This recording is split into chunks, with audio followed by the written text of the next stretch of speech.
The SEC has questions for Tesla, there are no plans to disable Autopilot, and the recent Montana crash has been acknowledged by Tesla.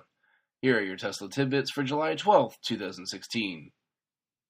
In the story that just refuses to go away, in the wake of the death that occurred as a result of the crash while Autopilot was enabled, the Wall Street Journal reports that it appears the SEC will be getting involved.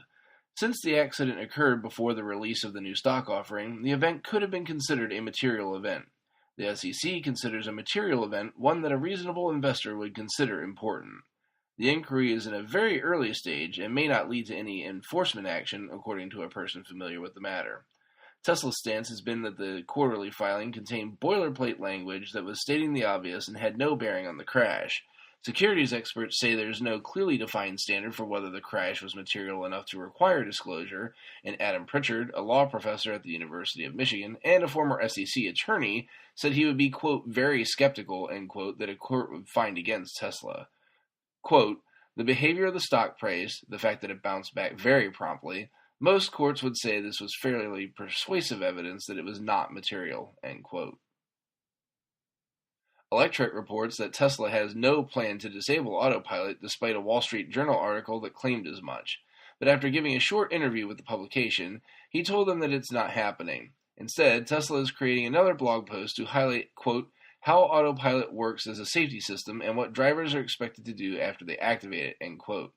Elon was then also quoted saying that, quote, a lot of people don't understand what it is and how you turn it on, end quote. Further, he then said, quote, we knew we had a system that on balance would save lives, end quote.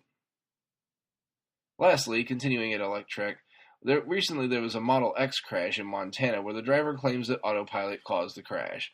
The accident occurred on a road with no center divider, and Tesla does not recommend to use Autopilot in these conditions. A Tesla spokesperson sent the following statement to Electrek, quote, this vehicle was being driven along an undivided mountain road shortly after midnight with auto steer enabled.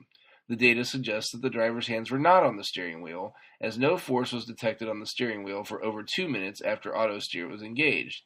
Even a very small amount of force, such as one hand resting on the wheel, will be detected.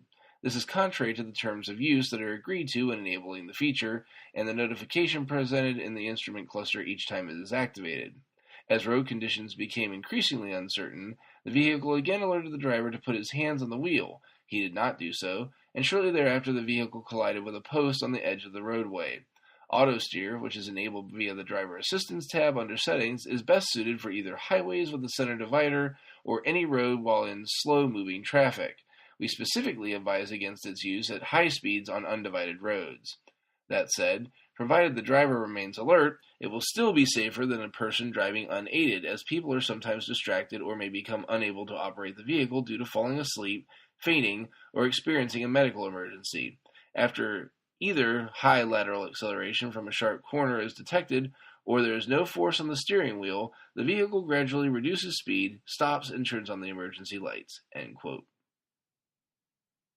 You can find links to the full stories from this episode in the description of the show. If you get some value out of what you hear every day, please consider supporting the podcast at patreon.com/Tesla Tidbits. All support will go directly to my Model 3 fund, and it is every bit appreciated. Thanks also so much to my super patron, John Waltauer, for his support. If you have nothing extra to kick my way, don't worry about it. You can still show your support with positive reviews, likes, and subscriptions on your favorite media services, and by spreading word of the show to other Tesla lovers. I do have one last bit of great news today. Through some YouTube wrangling, I've got the vanity URL for the show now. Yeah! You can now find the show on YouTube at youtube.com/Tesla Tidbits. If you have questions or feedback for me, you can hit me up via email by messaging podcast@teslatidbits.com or on Twitter @TeslaTidbits.